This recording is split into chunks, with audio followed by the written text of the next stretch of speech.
Live, Laugh, Larceny discusses true petty crimes that may be disturbing to some. Or could be easy listening to all you psychopaths out there. All stories are based on actual events, but details may vary. Listener discretion is not advised.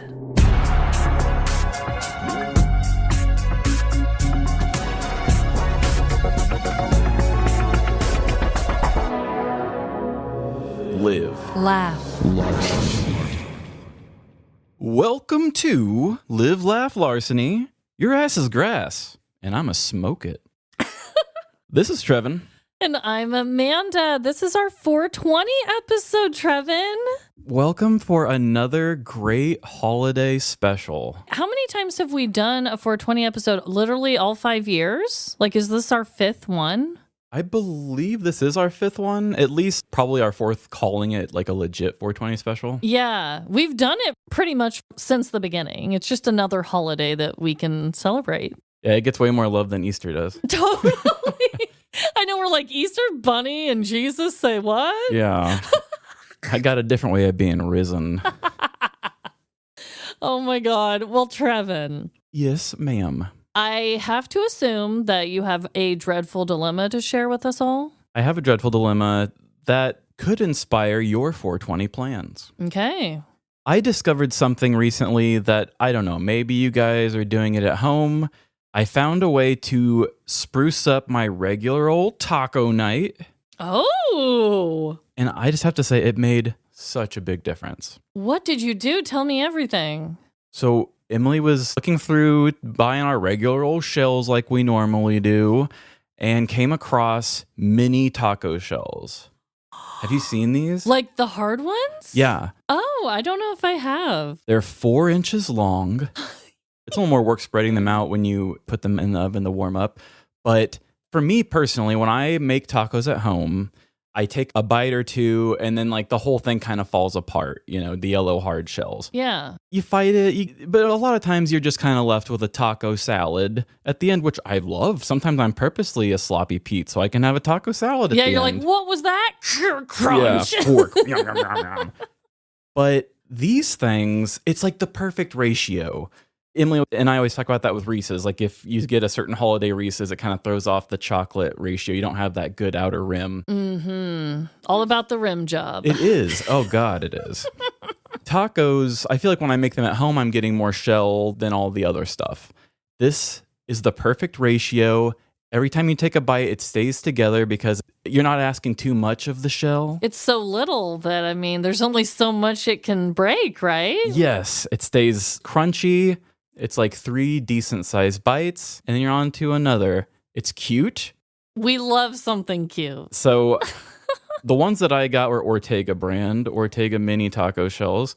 Shout out. There's probably other brands, and I don't know if this is a new thing. Like I said, maybe you guys are already doing this at home, but it makes such a difference to make a little mini taco, have a bunch of mini tacos on my plate instead of these other ones that are just going to fall apart anyway.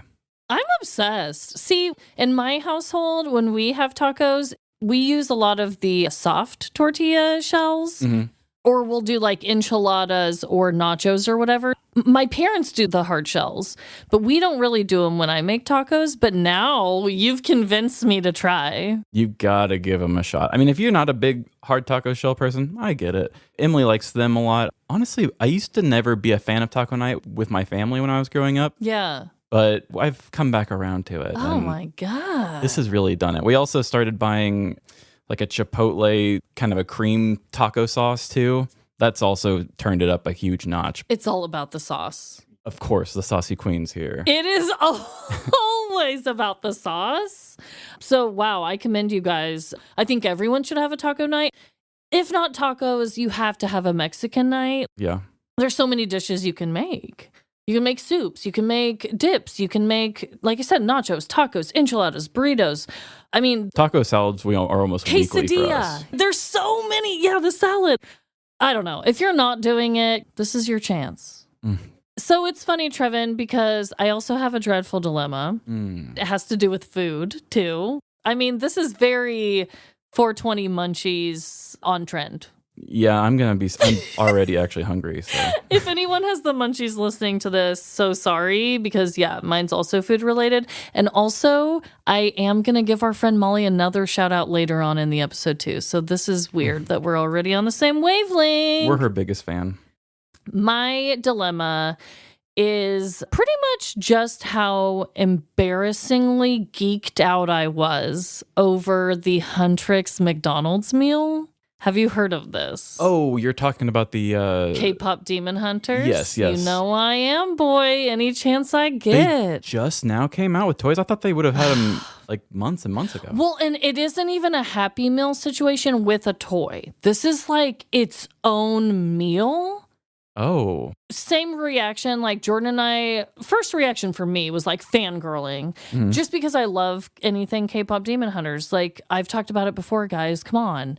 The movie, the music, the everything. I love it. Do they have sold separately collectibles like in the millennial days, like Batman and shit?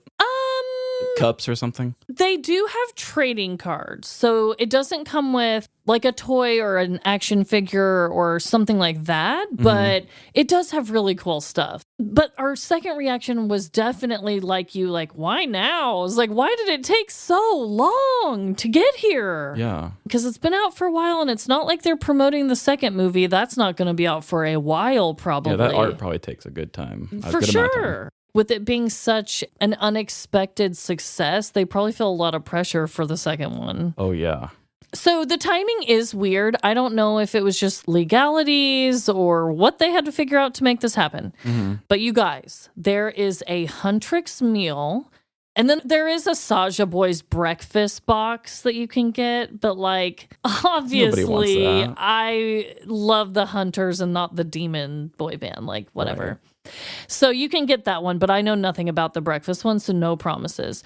Now, for the Huntrix meal, it came with 10 nuggets, came with fries, which the cool thing about the fries is, yes, they start off as regular McDonald's fries, but then it comes with a seasoning packet that's like ramen flavored, kind of like at the very beginning of the movie K-pop Demon Hunters, the girls all have their instant ramen that they're like about to eat, and they're always eating Korean food, right? So you're adding more sodium to these already salty fries? Yeah. Oh my God. Is your mouth just screaming?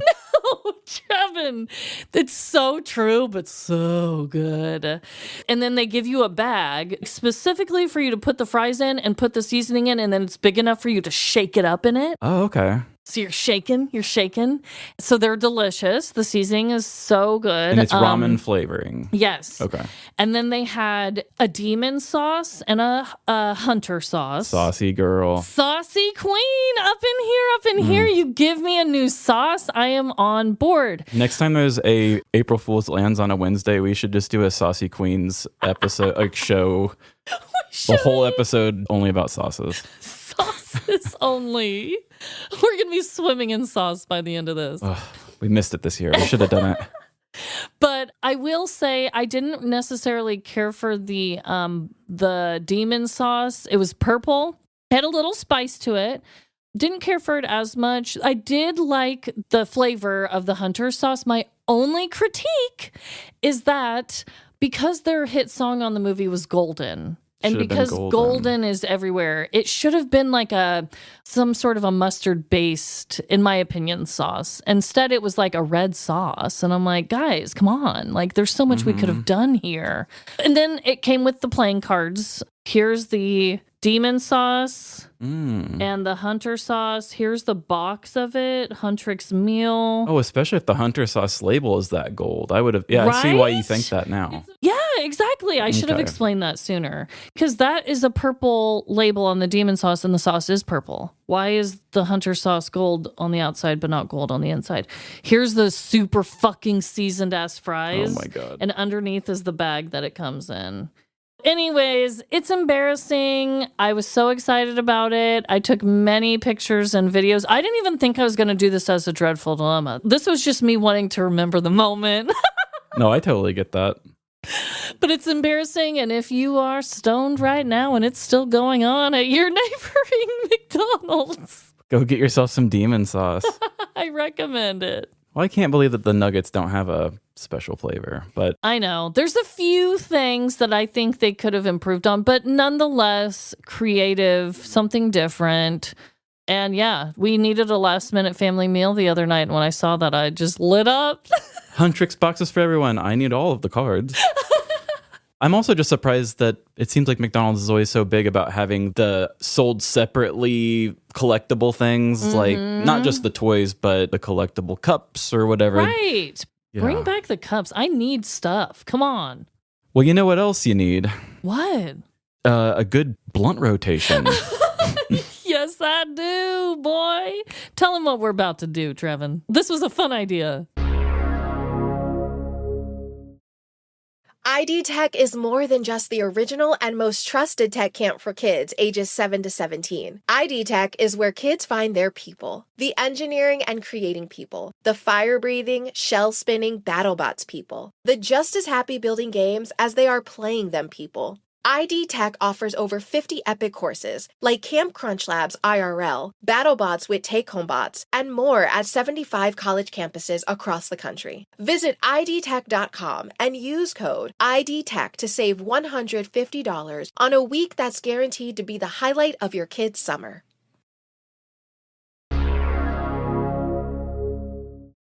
Who you puff passing with? Amanda and I were talking about, oh yeah, we need to get a 420 episode, which I had already written the next story, Right. thinking that we had another week. So I had to quickly get this one together because I already knew what I was doing. I said, well, we got to figure out what our segment's going to be. What kind of 420 factor are we going to give the people? And the funny thing is, I was telling Emily this, is I almost put in my message to you, because of course we're not going to do a 420 Would You Rather. That'd be stupid. I didn't say that. And then Amanda's next message was, do you want to do a 420 Would You Rather? I told Emily that would have been really not encouraging. I am deceased. So then when you thought that my brain was kind of turning, I was like, well, how would I do a Would You Rather? Because it's always hard for me to think of them. Yeah. And that was the main reason why I said that. In my brain, I was thinking of like, would you rather every time you get high see a little green alien, he's telling you to like make bad decisions, or be transported into another dimension? That was my thought process. Like silly side effects sort of thing. Yes, but I like this idea so much better. I know people have talked about it. I think a listener, one or two at one point, said that we were in some people's dream blunt rotation. Which, that is the highest honor. So high. So high, never coming down. Yeah, for you, it feels great. It feels good for me. I've actually never thought about it before. Thinking about my blunt rotation was really hard, and I wonder, have you, the listener, thought about what yours would be? If not, you should all do it, because I actually did a lot of soul searching when I came up with my list. I probably didn't go as deep as I should have, but I already knew the second that I wrote it down, I was like, this is iteration 1. Right. It's almost like if you had to have a bucket list and knock it down to 5, it's very hard to get it down there. So I will do more thinking after this, but I don't know if I would fully lock in what I'm saying today. Okay. Fair enough. But fair a fun enough. exercise. Fun exercise, and I'm going first, correct? You are, yes. Are you going in any specific order? No, I'm not really going in a specific order. Honestly, I'm writing them down just like this person came to me first, this person came to me second. Like, I wouldn't say there's like a rating involved, like this person has to sit next to me in the blunt rotation. Like, Right. They're all loved and included in the circle of trust, but And they're all going to bring something special to it. yes, that is the thing. I wanted to be well-rounded, but also like have the best damn time, clearly. So, Amanda's dream blunt rotation. Are you ready? Yes. First on my list is Kid Cudi, obviously. Okay. In all caps. I'd have some questions for him too. He was on Comedy Bang Bang for a while. I love him. His music was literally playing in the background throughout most of my first experiences with weed. So a little bit of nostalgia, a little comfort for me. Also, his songs are still to this day super special and important to me. I love all his music. Obviously, I've never met him in person. Shout out, Kid Cudi, if you ever see this. But from Let's everything, change that. yeah. But from everything I've ever heard or seen or things that he has said, he just seems like a very chill, good guy. Yeah, he really seems cool. Yeah. So I think it'd be funny. He clearly likes weed. A lot of his music is very influential to me. So he for sure was like first person I thought of, have to have him. Have you seen the seasons of Comedy Bang Bang where he's on there, like the TV show of it? No. Oh, girl. They're on YouTube. I'll find which season numbers is and send it to you. Okay, please do. It's basically a skit show where they make fun of talk shows and they do a lot of improvising and stuff. For a few seasons after the first guy left, it's Kid Cudi and the other guy, and he's his sidekick, and they just do so many skits together, like Weird Al type stuff. Oh, I love that. It's very silly. Okay, I would enjoy that. I've always loved him for so long. Yeah, it made me like him so much more just seeing how silly and fun he was. I love it when people can make jokes out of themselves and not be too proud about it, you know? Number 2, another very easy choice for me, Anna Faris. I love her. She's funny as fuck. Obviously seems like a good time. Shout out to the new Scary Movie coming out soon. I'm really excited to see that. We might have to go to the theater together. Oh, that's a good idea. That'd be fun. We should get on a movie podcast with that one. Yeah. We really should. Maybe we should like double date and go to the theater. But beyond that, she's funny as hell. She's in The House Bunny. She was even in It's Florida Man, reenacting the mermaid thing that I just did. I just love everything she does. She's very goofy. I love her when she bugs out her eyes and it's like she gets hurt, just like that thing she does. I love that. And I always had such a crush on her. Even in the first one, I loved her in that movie. Yeah, I love her. Another, I know it's like 2 back-to-back female comedians / actresses, but Kristen Wiig, I have always had a soft place in my heart for that girl. All of her many, many, many iconic impressions, facial expressions, characters that she's done on SNL. Like her energy in general. Yeah, she's just... Could you imagine getting high with Kristen Wiig? And she's like... And she's like, she's got her little hands back. She's like, you got my little doobie in my little hands. Is anything better? Not many things are better than Kristen Wiig. So number 4, surprisingly, this next person is a man. And I know. I already have Kid Cudi. This is my final man on my list. But he's actually a man I think would bring a lot of depth to the conversation and would bring me a lot of nostalgic comfort. And that is Bill Nye the Science Guy. Bill. Bill. He's a cool dude. He's cool, and I feel like we could just talk about the universe, and he could tell us about all of the things, and I could just listen to him for hours, I feel like. Even thinking back of the way that some of the editing on that show, like having his head like spinning and doing weird stuff, I don't know, those were some stoner people coming up with those transitions. Honestly. The editors on that show. Honestly, it'd probably be a fun show to watch while stoned, for real. Yeah. And then my final one. I went back and forth. I had someone else in the number 5 place, but then I thought of this lady and I was like, this fits way better. For my 5th and final person in my dream blunt rotation would have to be Queen Riri, Rihanna. Okay. Rihanna is another formative musician / performer in my life. Plus, she's an iconic queen who loves weed. I mean, she is a notorious marijuana user. Yeah, just picturing this group of people all around me, puff, passing. I don't know. I'm happy just thinking about it. That would be a very nice group of people to be around. Yeah, thank you.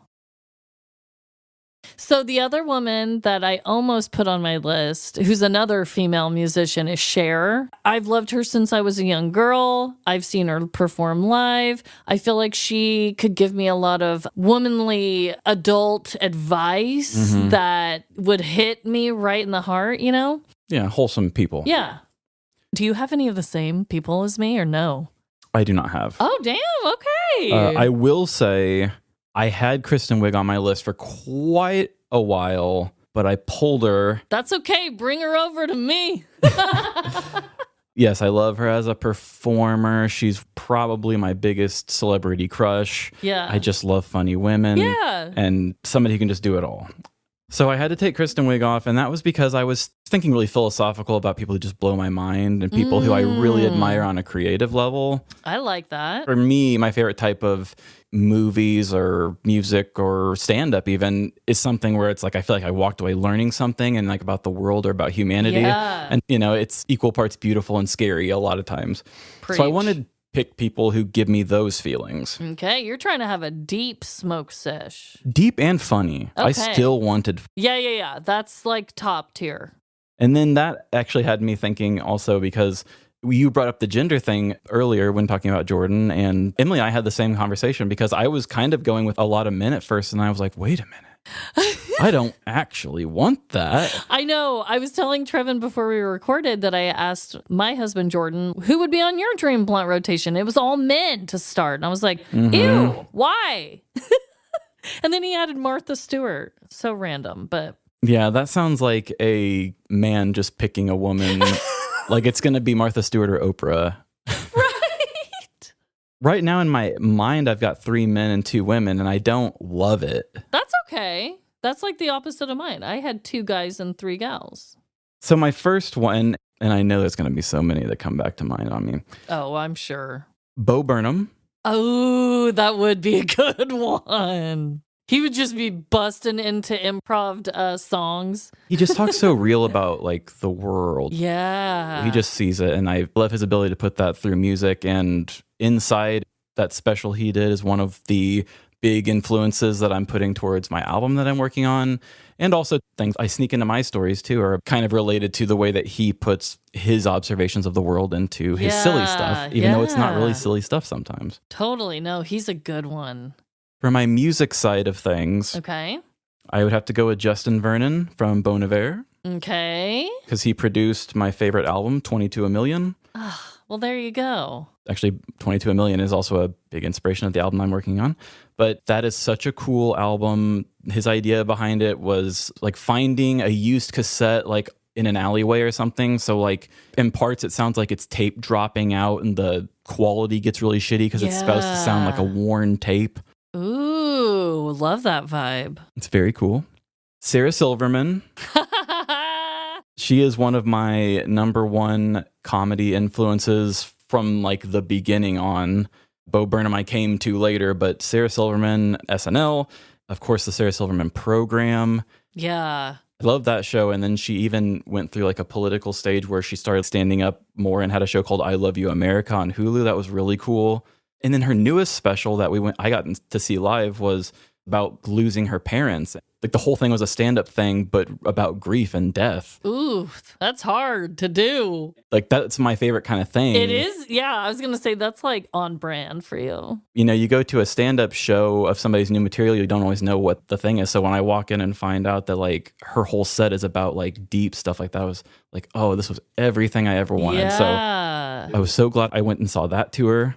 Abby Jacobson would be my next one, which she is from the show Broad City. If you've never watched that, you would probably love it. Okay. What's it on? HBO? It's on Comedy Central, but I think it would be on probably Prime or if you have Paramount. So Broad City was Comedy Central show. It's a 2 best friends show, 2 girls in New York. They smoke weed a lot in it. It's very silly, but not even just the weed stuff. She's also an artist. She draws and makes really cool art. It's part of her character in the show where she's a struggling artist. And so she's a person that she does a lot of different things. I think that's really cool. I want to do a bunch of different things too. Right. So her, and then that 5th chair. Who are you putting in that seat? So You guys, he's really struggling over this decision. I can feel it coming from your pores. I'm going to say Taylor Tomlinson, actually. I'm going to do a quick switchy, and I'm going to do... Who was it? I was going to say John Mulaney. Okay. Another funny one. I like Taylor Tomlinson a lot, too. I think I would want her in this. Yeah. I think I would want a more female-forward group. Right. But, I mean, obviously, his writing is a huge inspiration for this show and a lot of what I do. Both are such good options, too. One of them can be your honorable mention, like I had Cher. That's fine. Yeah, I was going to do honorable mention Kevin Smith. I wasn't even going to say him. He's not a big part of what I've been watching or really consuming much of lately. Mm-hmm. But whoever you said was your very first like weed smoking memories. Kid Cudi, yeah. Yeah. I mean, Kevin Smith is my first memories with watching Jay and Silent Bob Strike Back all the time. See? He ties very deep to my connection to 420. Okay. You know what? You take your blunt rotation, you take my blunt rotation, we just open it up and make a big old circle. Human centipede? No, not a human centipede, Trevin. We could hotbox it or something. I did not think you were going to say that. But I feel like we would make a really good blunt rotation altogether. Oh, yeah. Honestly. Just a great blunt convention. Yeah, at this point, it's not really a rotation. Well, even narrowing it down to just 5 was tough enough. How about you all figure out what your dream rotation would be during these ads?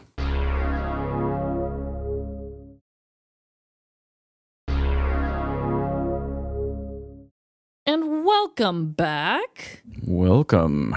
Before we jump into our 420 stories, I wanted to give a little shout out to one of our listeners who commented in our Facebook group, and that is to Tina Cat, who commented and said, and this was 4 days ago, it says, "Doomed Crew, we have a dreadful dilemma. On the day I run out of weed and am forced into a week-long involuntary tolerance break, last year's 420 episode came up on my catch-up list. I feel attacked." It's hard to listen to something 420 themed and not have weed that week. not get a hankering. That's really something. I feel for you. I hope that by the time you catch up to this year's 420 episode, my God, you better have some of that green. Yeah, also, you would have been listening to way too much of us in the span of 1 week. True. On to my story, though. I just wanted to give a little shout out. That was so funny. Yeah, it's a 420 story for 2026. Yes. And it's actually ironic because I was looking back at last year's 420 story that I did. And although last year's story has literally not a damn thing to do with my story this year, very vastly different, I did end it on kind of like a cliffhanger that leads us into this one. Whoa. I almost like foreshadowed myself without knowing it. So that's kind of humorous to me, and I'll explain it after I'm done. Like a spiritual sequel. Yes. This is another celebrity crime story, which, side note, I know I'm getting distracted, but it is 420 after all. Justin Timberlake footage. Oh, you are getting distracted. Of the DUI is out, and wow, I think that was one of my last It was worse than you thought it. You wrote it, I mean. Totally. I could have made so many other jokes that now I know, but that's fine. Yeah, we'll have to have a conversation on that for something. For sure. You did say you wanted to do more celebrity stories, so this is nice that you can intertwine it with a holiday. Yes, I know. This is honestly a crazy saga, this whole thing I'm about to tell you guys. It was something that I didn't really know a lot about. I want to give a shout out to our friend Molly. This is her second shout out this episode. She is the one that informed me of all of this craziness going on surrounding a certain celeb, and let's just jump right in. I'm ready. Here we go. I remember riding in the back seat of a friend's car in high school, listening to Afroman's popular song, "Because I Got High." In the rap, Afroman describes situations he fucks up due to smoking too much weed. Things start off pretty tame, with him forgetting to clean his room and missing one of his court dates. Only, his problems quickly escalate with each and every verse. He is soon unable to make love, begins sleeping on a sidewalk, and by the end of it, he's messed up his entire life, all because he got high. Yet, through it all, Afroman's voice remains nonchalant, joyful even. The song ends with a playful la-da-da-da-da-da-da. It was one of the first times I considered the fact that maybe all of the DARE officers who came to our school had got it all wrong. Sure, the drug may make you slightly forgetful or lazy, but at least it kept all the heavy life worries at bay. Plus, it really was a catchy tune. Today's story is about the iconic artist responsible for the stoner anthem we all still love and respect. the unbelievable story of Joseph Foreman, aka Afroman, versus the Adams County Sheriff's Department. It was a peaceful Sunday on August 21st of 2022 in Winchester, Ohio. No one knew that hidden within an unassuming and upstanding neighborhood, a SWAT team was standing by outside, preparing to raid a community member's home. The 7 officers huddled up in the front yard of their suspect and spoke in hushed tones to go over the plan once more. Listen here. We've got a warrant to raid this house for narcotics and kidnapping victims. This is some serious shit. I need all of you to keep your eyes and ears wide open for this one. Officer Michael Estep spoke in a no-nonsense and gruff tone, a voice he had developed over the course of his 24 years on the force. What about our mouths? Could we possibly keep those open as well? Officer Sean Cooley asked sheepishly as his tummy growled out in hunger. Now, what in the hell are you talking about? Officer Sean Grooms was genuinely confused by the question. I'm just wondering if we happen to find any food during the raid, if we might be able to have a quick bite?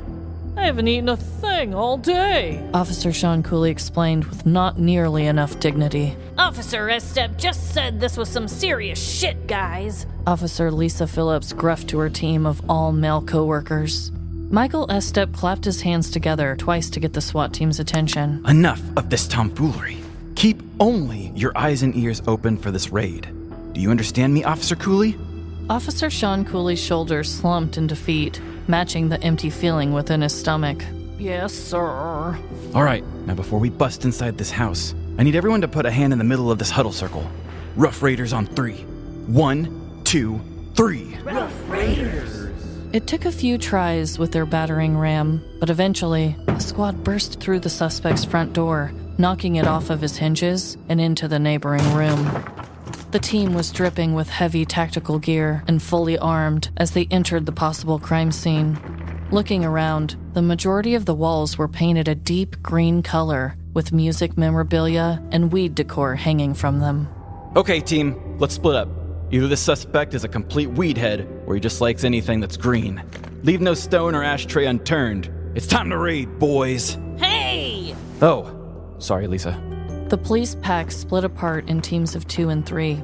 Officers Sean Grooms and Lisa Phillips made their way into an office to begin their search.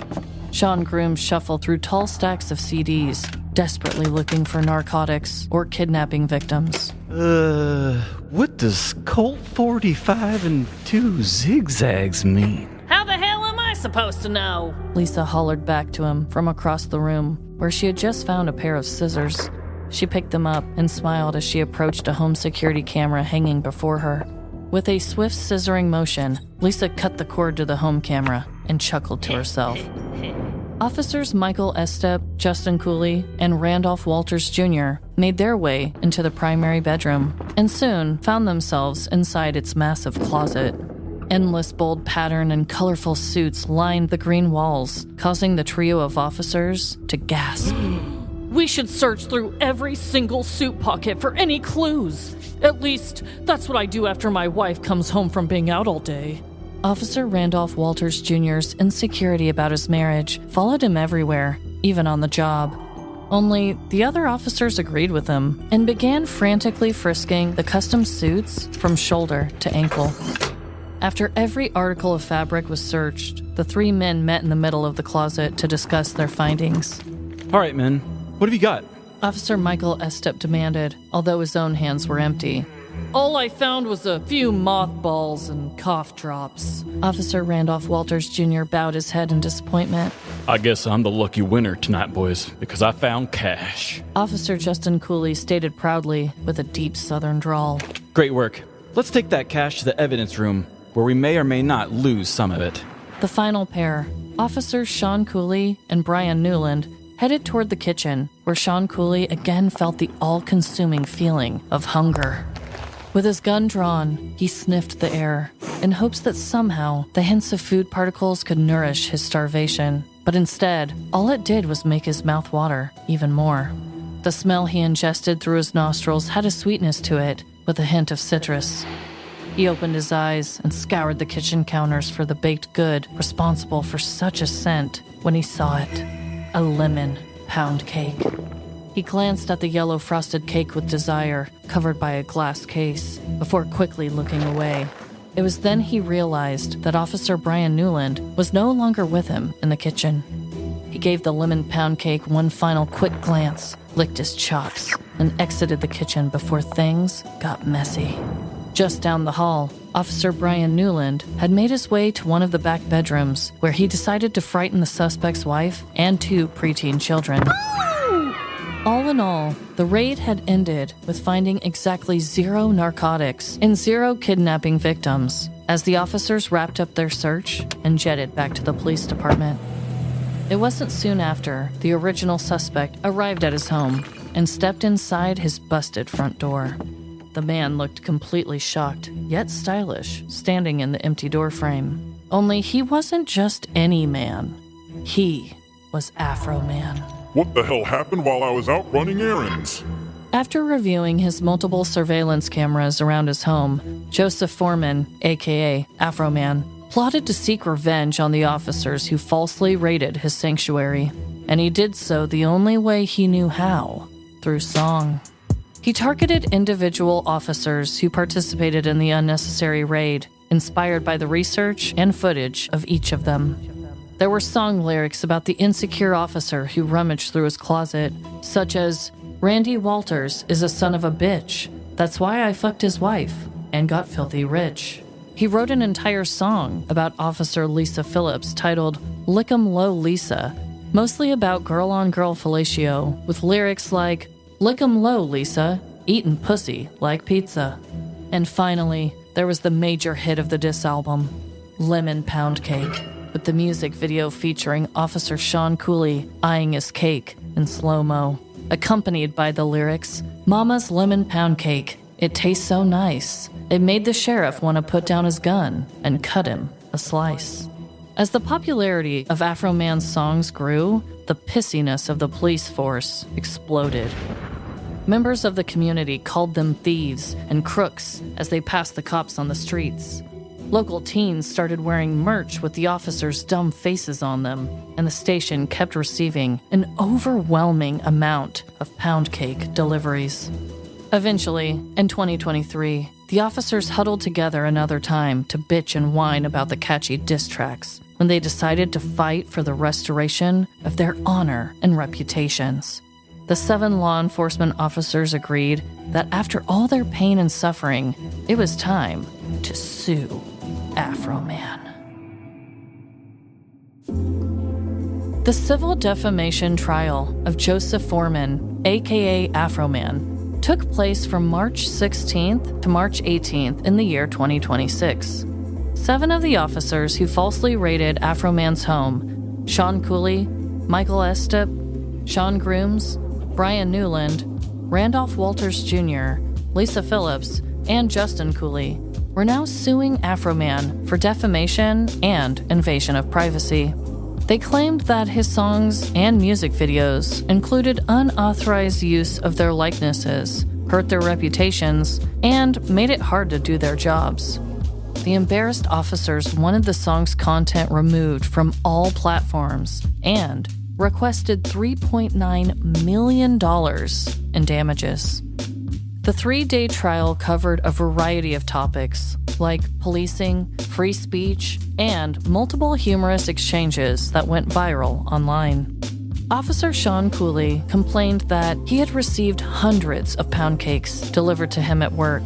Deputy Lisa Phillips cried as she recounted Afroman's songs that questioned her gender and sexuality. And Sergeant Randolph Walters Jr. admitted under oath that Afroman's songs caused him tremendous pain and made him question if his wife had ever had sex with the musician. Afroman's defense lawyer, David Osborne Jr., asked the officer if the affair was true, to which he replied, I don't know. Ask Afroman. I've been with that woman since middle school. I would hope she wouldn't cheat. But you know what? Once somebody puts it out there for fun and entertainment, it's out there. On Wednesday, March 18th, after less than a day of deliberations, the jury reached a verdict in favor of Afroman, finding him not guilty. The 51-year-old Joseph Foreman, a.k.a. Afroman, stood outside the courthouse after his win, dressed in a custom American flag-patterned suit, aviator sunglasses, and a white fur coat. He was quoted saying, I didn't win. America won. America still has freedom of speech. It's still for the people, by the people. I asked myself as a powerless black man in America, what can I do to the cops that kicked my door in, tried to kill me in front of my kids, stole my money, and disconnected my cameras? And the only thing I could come up with was make a funny rap song about them, use the money to pay for the damages they did, and move on. This story is an inspiration to all of us who've been done wrong. It's proof that when life gives you lemons, you can always make a lemon pound cake. This 420, I hope you all celebrate with the ganja of your choice, a sweet treat, and Afroman's diss track playing in the background. That is, unless you forgot to do so. Because you got high. Because you got high. Because you got high.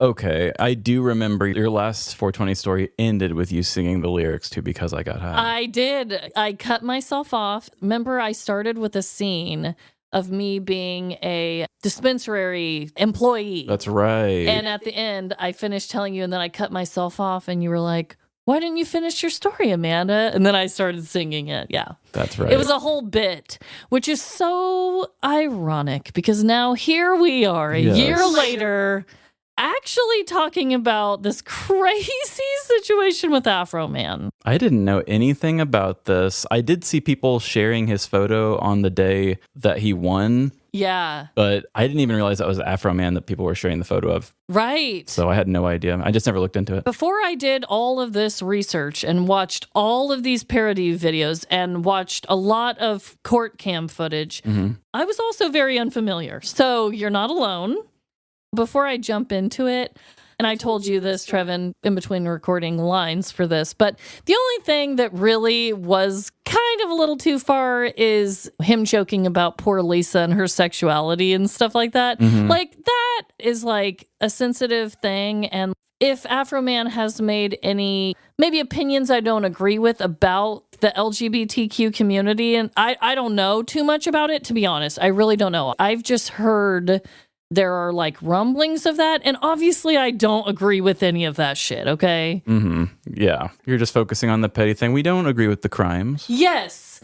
However, because we're all about petty revenge stories, and because he is such a 420 staple, and all of this happened, and then he decided to just make some petty ass songs to get revenge on these cops, then they sued him, then he won? Yeah, I mean, the story needs to be told. It had to be told, and it had to be told on this holiday. Even though all of these crimes happened, like the raid happened years back, this trial just happened this year. And then I was looking up when the song Lemon Pound Cake came out, and that was like 2023 or 2022. 2022, 2023. So, yep. I mean, he hasn't been super relevant to me in a very long time, so I didn't know it's like this is an old song, but right. That's funny, you know? I would do similar things. And I'm sorry, the Lemon Pound Cake song is so fucking catchy. I can't think of it off the top of my head. It's like, lemon pound cake made him put down his Glock. It's like so ridiculous. Silly. In the video, it's not like the officer actually ate the cake. He wishes he did. The surveillance footage, which then got put in this music video, it's like in slow-mo, and you can tell he did a double take. He has his gun out. He stopped dead in his tracks and was like, cake. And then he like looked away, and then he was like, and looked again. Like, you could tell he was like, should I? Should I? I mean, I have totally been there. That whole song actually cracks me the fuck up. And to also like be on the stand and be crying about getting all these pound cakes delivered, like there are worse problems to have in the world. You can donate the cakes. You can feed your whole station with cakes. Yeah, there are people that if you did that to them, they wouldn't think twice and just be like, okay, and just donate it every week. But no, you're going to cry about it. I'm up to my ears in pound cake. I've got tons of pound cake. And also, I didn't dive too deep into the money thing. Afroman claims that they stole his money, that they took some of it, and then they claimed like, oh, we just miscounted it the first time.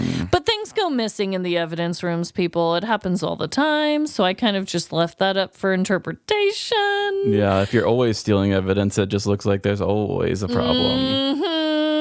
And or not. I don't know. I also didn't cover this. They also damaged his front gate along with his front door. There's even a whole song that he sings called like "Help Me Fix My Front Door" or something like that. Like, damn, it's a whole concept album based on one night. It is. I think there's like around 10 or more songs that were made because of this Is the raid. album called like "The Night I Got Raided" or something? I don't even think it's like an album, like a formal album. Oh, he was just putting songs out. I think he was. That's kind of the new age of music. People aren't really doing Yeah. albums as much. But honestly, it should be one. The songs are so good. I encourage you to listen, you guys. I encourage you to get a lemon pound cake. Honestly, I've been hungry for one ever since I heard the song. I love the celebrity of it. It was someone who a lot of us know, and I loved the pettiness of it. Honestly, both sides were very petty. And I wanted to say, too, I don't even know how or where the original tip came from that would even make the officers raid his home. That's a good point. Nothing that I looked up gave me that. But I do know it's a common problem where sometimes celebrities are like, even reality show people will get like swatted and people will make false claims and send a SWAT team. I don't know if it was that or if they literally had someone just thinking there was kidnapping and narcotics happening that there clearly wasn't. I don't know, guys. Yeah, I mean, being a hip hop star with like a well-known name tied with drugs probably makes it easier. Yes, it could be that. I really don't know that for sure, but all I do know is his house should not have been destroyed and raided like that. Although he came back with some pretty harsh, I mean, he called one of the guys a pedophile in his songs. So, like, he went pretty harsh on some of them, like way harsher than others. I mean, I get it. Yeah. When you're that angry, if somebody were to come get in my home, totally, you know? and destroy a bunch of your shit and frighten your family, and which I made light of saying the boo joke, but I didn't know how else to handle it. I don't know, guys. There's a lot to it, and I hope I did the story justice. I didn't know how much of a character Afroman was going to be. I thought, wow, she's spending a lot of time on this cop scene. I didn't realize the cop scene was basically the entire thing. Yes. And Afroman wasn't even there. Which, at the end, when he said, they tried to kill me in front of my family, it's like, they didn't really because you weren't there. But if he was there, maybe. I don't know what their intention was. But I completely understand why Afroman was like, how the fuck?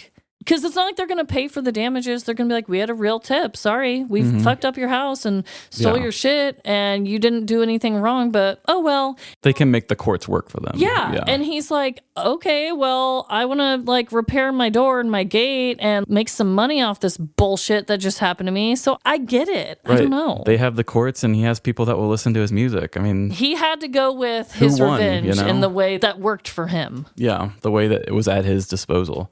It's also funny just how sensitive these men are. Like, $3 million, I get pound cake.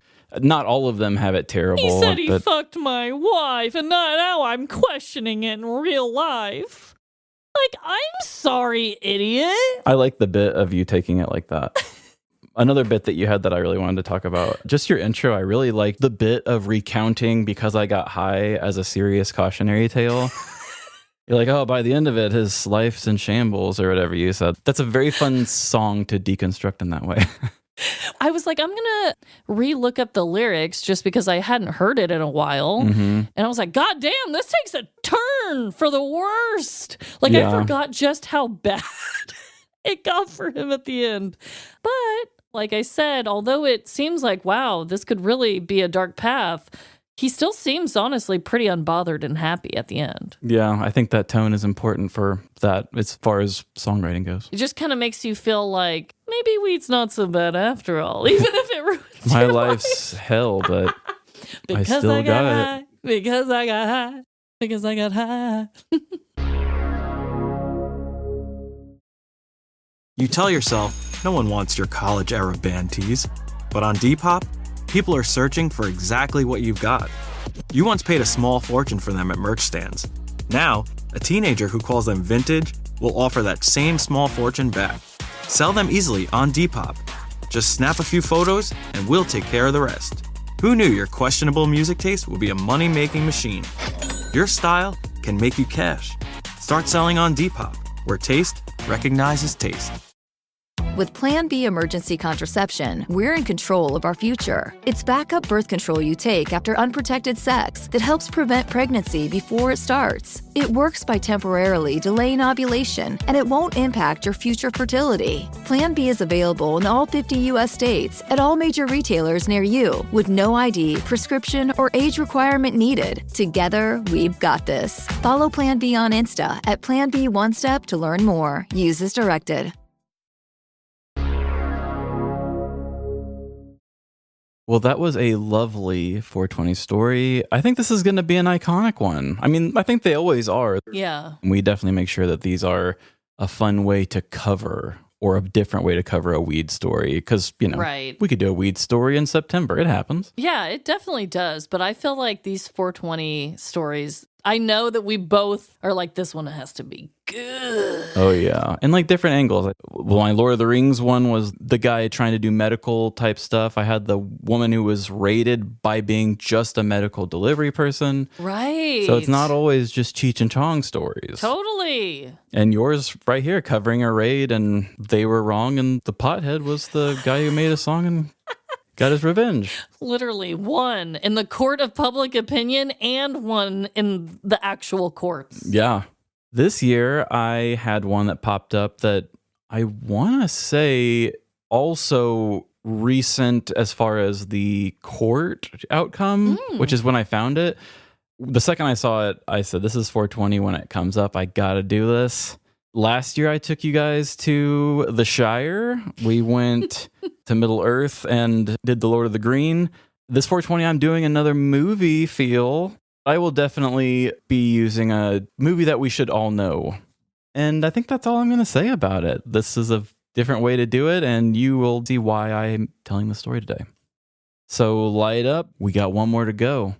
And here we go. There's a magic in the movies that makes anything feel possible. From epic space adventures that save the world, to dramas where parents understand their children after a really powerful monologue. It's taken me 40 years, but I finally see you as an individual. It's inspiring. It plants hope in the viewers' minds, something they can either escape into or take with them. Personal battles, the drive to apply yourself, even a steamy sex scene from a French film. Merci. Each one shows us an example of a better life and dares us to try it ourselves. But inspiration only works if you actually understand what you're watching. Because when a certain dank substance enters the chat, what you get from the films you watch can get a little weird. You could find the meaning of your life in a Minions sequel, steal your wedding vows from a Hallmark movie, or get fashion ideas from anything by Tim Burton. When we light up and watch stories through our green-colored glasses, our brain shreds the message like a block of aged cheddar. Meanings fragment and scatter. Whichever part you retain is a mystery. And how it inspires you is a game of roulette between you and your stoner inner voice. I should break into a pizza place for a slice. Because at a certain point, it's not just that the movie hits different, the movie feels possible. This 420, we're going to meet a man who didn't just watch a movie, he took notes. And whether that sounds funny, wholesome, or downright horrific, depends entirely on what's on the TV.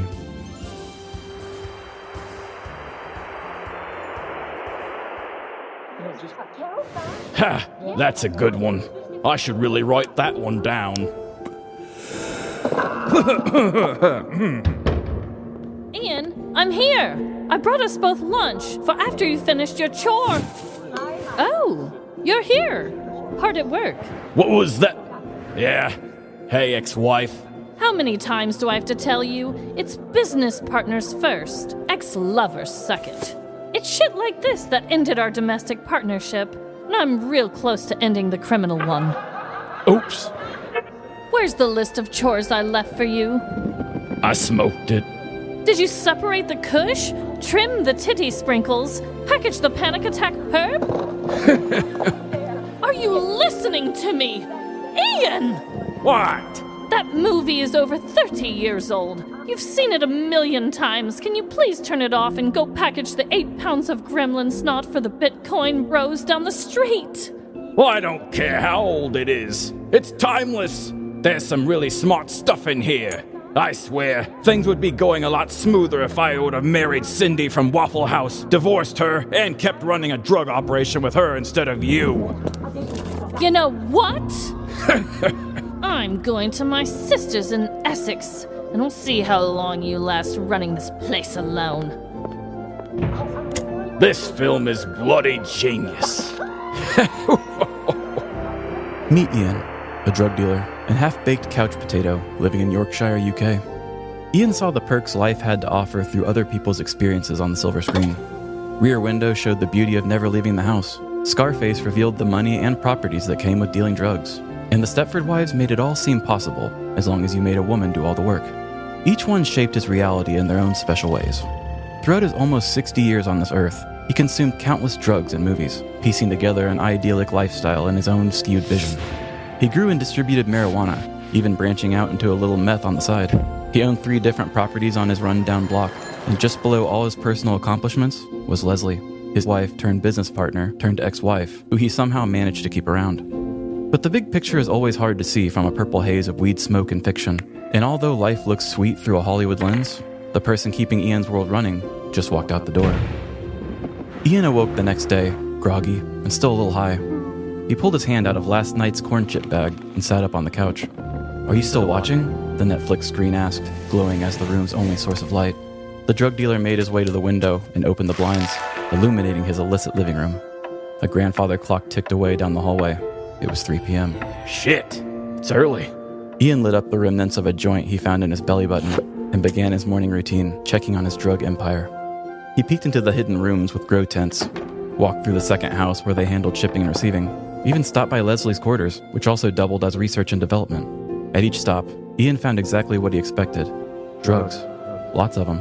Tall, green plants, piles of product, bouquets of plastic baggies. But as he moved from house to house, something else crept in. An expectation. Ex-wife? Nothing. She wasn't in her Breaking Bad suit cooking a new batch. She wasn't pruning the pert plants. He even checked the couch in case she was cleaning up his mess. She wasn't. The urine stain was still there. Ian paused and thought back to their last conversation.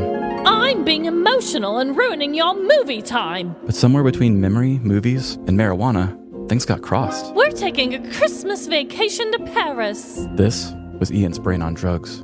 And by the time it finally landed on an explanation, he was horrified. I made my ex-wife disappear. With 3 drug houses to himself and no ex-wife, Ian could finally do things his way. An involuntary moment caused by equal parts excitement, fear, and meth made him slap both hands to his cheeks and scream. What followed was a montage of unadulterated freedom. Ian ran through the hallways, dug through Leslie's things. Ex-wife, I'm eating junk food and smoking rubbish. You better come out and stop me. He danced, watched gangster movies, did more drugs. He even tried shaving for the first time. It was everything he thought he wanted, until a buzz from the security system cut through the fantasy. Ian checked the monitors. 2 men stood at the door, one short, one tall, both incredibly suspicious. Hey, Mav, you sure he's home? This place looks empty.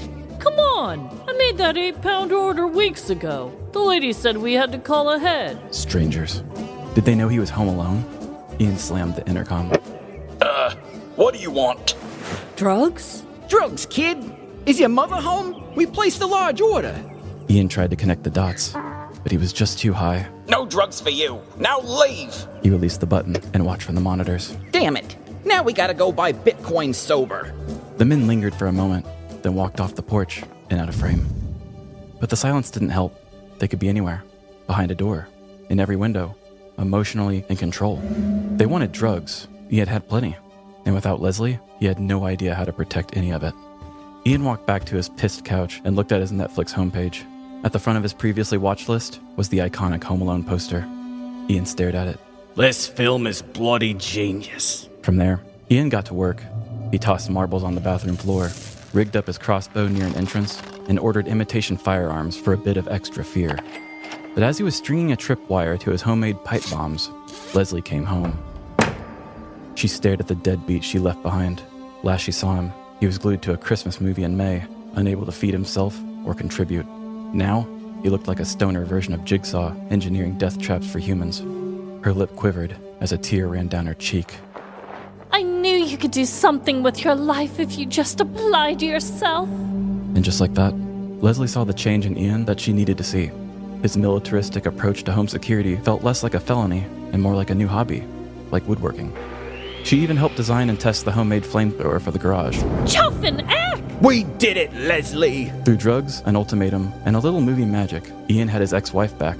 And although Leslie traded walking on metaphorical eggshells for very real tripwire, the two settled back into their routine, comfortable, secure, completely unaware of how illegal everything had just become.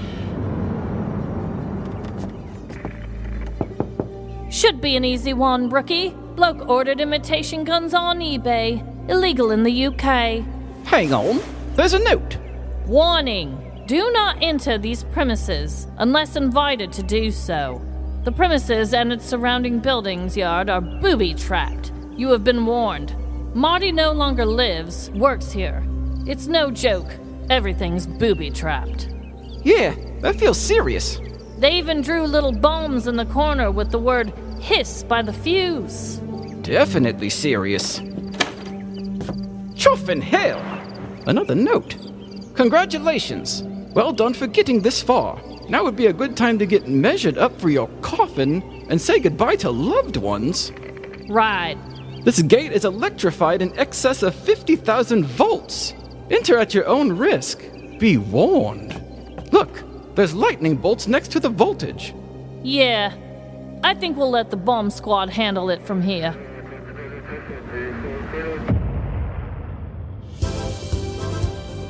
In May 2024, Ian Claughton, 60, of Grimethorpe, South Yorkshire, was arrested after police discovered he had rigged multiple homes with booby traps while running a drug operation. Claughton set up devices including tripwires connected to improvised explosives made from crow scare charges, a homemade flamethrower, a stun gun, air guns, and a crossbow. Investigators also found large quantities of cannabis and amphetamines, along with cash, including approximately around $34,000 hidden inside a sofa. Police evacuated around 100 nearby homes while searching 3 properties connected to Claughton and his ex-wife due to the explosive devices. Officers found fishing wire strung across rooms at knee height and other improvised traps to deter intruders. The investigation began after Border Force intercepted a package at Heathrow Airport containing imitation firearms ordered using his ex-wife's eBay account. This led police to the properties and the search. Claughton admitted he had been inspired by the film Home Alone and was attempting to replicate similar defensive traps in his home. He pleaded guilty to multiple offenses, including production of cannabis, possession with intent to supply Class B drugs, and importing imitation firearms. He was also convicted at trial of possessing prohibited firearms, criminal property, and explosive substances. In January 2026, Claughton was sentenced to 7 years in prison. His ex-wife, Leslie Claughton, 59, was convicted on related charges and received a 2-year prison sentence and a 2-month suspension. No further legal actions or appeals have been announced. There's a magic in the movies that makes everything feel possible, but it's important which parts we let inspire us. Ian did not choose wisely. Home Alone is a timeless classic best enjoyed during the Christmas season, but Ian didn't take away its themes of resilience or family appreciation. The flamethrower to Joe Pesci's head was iconic, but Leslie deserved better. When you inevitably pack your bowl and turn on the TV this 420, I hope you find inspiration in the wholesome parts of your media. The friendship between Cheech and Chong, the love between Dave Chappelle and Mary Jane in Half-Baked, or just get some White Castle like Harold and Kumar. Whatever you do, leave the danger to the stunt people.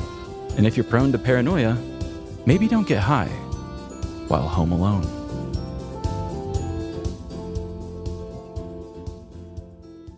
That was a perfect ending to that. Thank you. I definitely did not think you were going to say Home Alone as the movie. I thought it was going to be like Dazed and Confused, or I don't know. I just thought it was going to be something like that. That is the most random thing. It would be too basic to do a weed movie for my weed special. Right? I gotta weed up something that doesn't need it. No, you surprised the hell out of me.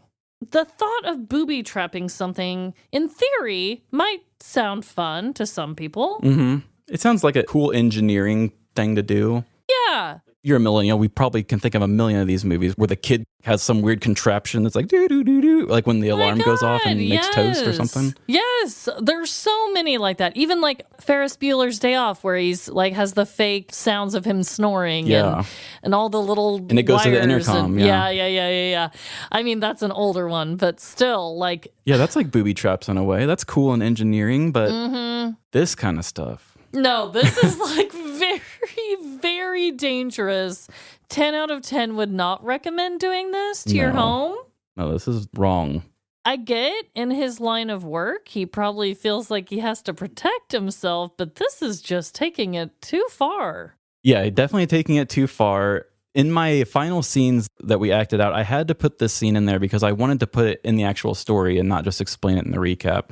The lines that the police officers actually read to each other were actually what was posted for people if they were to come up on the property. I'm looking at him. Oh my God. The bombs say TNT inside and they really say his. Yes. By the fuse. Yeah, so the bombs are little circle bombs like you would see in like Mario or something, but he wrote TNT on them. And yeah, it has hiss written at the end of the... Oh my God. The only fake thing was I added Marty doesn't live here anymore because it's blurred out. It says somebody doesn't live here. And I assume if it was Leslie for any reason, they would have just left that because her name's all over it. So probably somebody who used to work for him. Throw Marty in the mix, why don't you? Yeah. Holy cow. And then I'm looking at all of his weapons. That was the thing that surprised me is... He had all this stuff set up, but the thing that got him caught was just that he bought like a box of fake guns. I don't know what he was going to do with them. Maybe just have them in different spots so he could grab them in a moment of if he didn't have a gun. But what got him caught was not the fact that he had bought explosives or anything like that. It was because he bought fake toy guns, essentially, that just looked really real. And that was the illegal thing that led them to find him. That is really bizarre. Like he had homemade flamethrowers and bombs, all sorts of crazy shit, but they were like, toy gun, sound the alarm. When they were talking about his explosives, he was like, guys, it's not like big bombs. It's apparently they're called crow scarers, which are some sort of explosive thing that's supposed to scare crows in farms or something. Wow. I never had that bad of crow problems where I came from, so I don't know anything about that. But he apparently wrapped them in like some sort of black wrapping or something. So it sounds like he was taking these things and almost doing like, I'm sure you know many people who've done this in the Midwest with during the 4th of July where they make sparkler bombs. Yes. It almost made me feel like he was doing a giant version of a sparkler bomb, but with a scare thrower. God damn it. A crow scarer. Yeah. Wow. I don't like that word. No. And then they also said that he had put the explosives in like a can of paint 2-in-1 too. So it's like, was that a Home Alone homage? The paint? There is one video that they found on her phone. Originally, I was going to leave her never coming home. Even after day one of me writing this story, I was going to keep it that way. And then I went back and watched a video that I found, and it was a video of him, his flamethrower. It's like a rigged up fire extinguisher. He's sitting there in his yard, and he's like, hey, look at this. And he's just squeezing it, and you just see the flame coming out. And she's the one making the video and laughing. And when I looked a little bit closer at why she had gotten in trouble, I thought it was just because she knew he was a drug dealer and her eBay account. I'm like, oh, no. She was encouraging it and taking videos of him setting this stuff up. So she was more involved than we'd like to think, probably. Which the turn of her coming back and not being disappointed was an even better thing. So I'm glad they gave me that opportunity. Wow. Very creative, but very dangerous. Yeah, that could go wrong. And 100 homes evacuated just because they didn't know exactly what they were dealing with. Imagine if they had to evacuate 100 homes near me. That would be a lot of people moving real quick. Yeah, they're like, sorry, knock, knock, knock. Bomb next door. You got to get the fuck out of here. Yeah, you know that weirdo who's probably got a lot of cars coming in and out? Turns out you had a reason to be worried. Yeah. You know what's funny is that your guy actually needed somebody to report him and have a SWAT team come and raid his crazy booby-trapped, dangerous place with drugs in it, but no one ever tipped him off. They just saw fake guns, and my guy Afroman did not need his house raided, but it was anyway. Yeah, we both had raids, which I feel like come in to our 420 episodes somewhat often, but maybe not both together in the same episode. Yeah. At least I feel like usually there's one raid. Yeah. This is like raids and raves, you know? Yeah, mine's a raid and a bomb squad. That's insane. That's just paranoia at its finest also. But yeah, there was quotes. The judge's opening remarks to the jury was, and I'm going to paraphrase it a little bit. It's like, if you're sitting here wondering if the crime that you're here to listen to sounds a little bit like the Hollywood film Home Alone, you would be correct. Wow. Yeah. That is just such a weird movie to be like, you know what I'm going to do? Create these weapons that this little boy somehow created in this movie, which is still baffling to me. But we're going to do this and booby trap our house. Like, what the hell? And you got tripwire around. I mean, I couldn't imagine the stress of living in a home that you have active traps around. It's like, well, that's that bedroom, but we don't use that bedroom. No, same. I know when you were saying that they were like knee high too, like anyone could trip on that at all. I mean, he clearly didn't have pets in there, I would hope.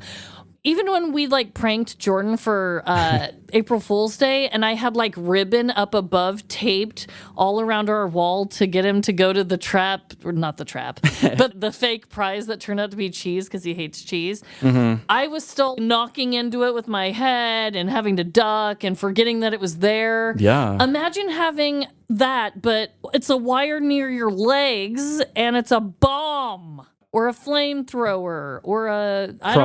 Crossbow. Yeah, what the fuck? That's no way to live.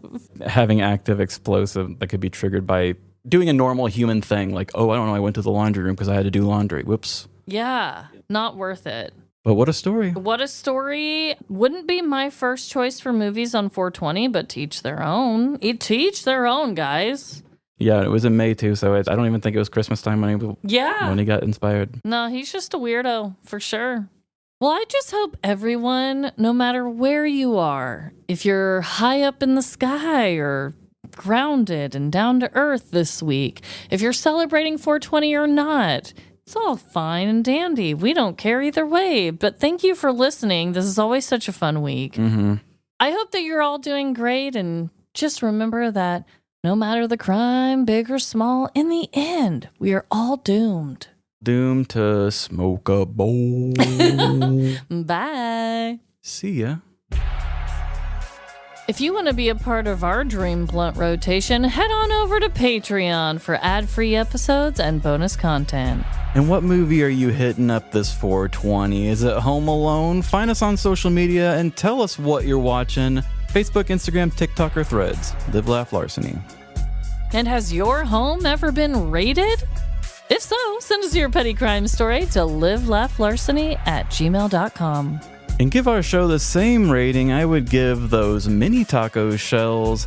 5 stars. It's changed dinner forever. Rate us wherever you rate podcasts, Apple, Spotify, or Good Pods.